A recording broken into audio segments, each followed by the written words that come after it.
I felt heartbroken. Terrified. Completely gutting. Cross. Devastated.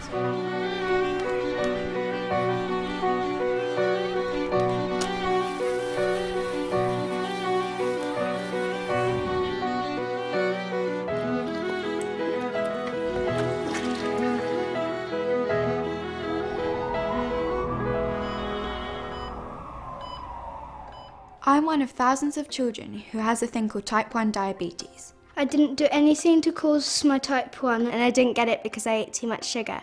It doesn't mean I'm different. And I can still do everything that other kids do. It just means my body isn't making something called insulin, Which I need to keep me alive. So I have to either take insulin injections or attach myself to an insulin pump. I have to prick my finger to check my blood glucose. To make sure it's at the right level. Because if it's too high or too low, I get really poorly. It's important to know the symptoms of type 1 diabetes because it can be so subtle and then all of a sudden it becomes critical. We had misdiagnosis after misdiagnosis. The doctor didn't know what it was, possibly glandular fever. They sent me away with antibiotics 3 times. If I'd have known the symptoms and I'd have known about all of their symptoms together, I would have taken her to the doctors much, much quicker. A normal kid would be drinking a couple of drinks in the afternoon, he'd be drinking a couple an hour. He was always thirsty. We get up in the night time to drink, and we're drinking all the way through the day, through her lessons. He wouldn't sip it, he'd be gulping that down, hand it straight back to me and say, I want some more. I remember drinking gallons and gallons of water and nothing quenched my thirst. it never satisfied me. No matter how much I drank, I wanted to drink more. She went to the loo a lot in lessons, but we thought because she was drinking a lot, that's why she was going to the toilet. We'd be up and down the stairs every 15 minutes, every half an hour. Every morning I was getting her up, she was soaked through right to the mattress. What was surprising was that she had wet the bed again and she hadn't done that for months. He does another wee and then 10 minutes later he needs to go again. And I'm actually chastising him saying, look, you can hold it now, you can hold it. And of course he can't hold it. They put me on the scales one day and I'd lost like 2 stone.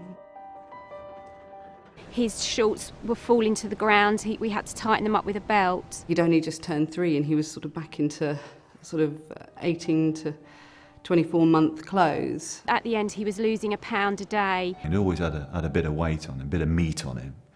And all of a sudden he'd lost all this, and we put it down to growing. She was exhausted all of the time.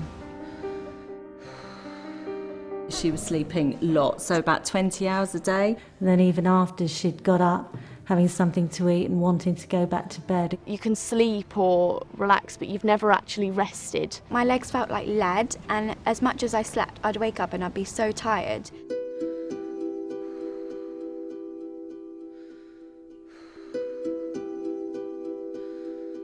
From what I can remember, I seemed to black out a period of time before I actually collapsed.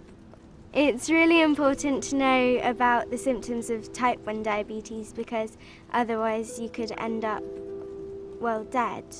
This can very fast become a real serious illness. He was really sick. They did say if we'd got on that plane that day, he would have died. The hospital said Michael was about 24 hours away from being very critically ill. Most children his age are normally in intensive care when they come in because not many people recognise the symptoms.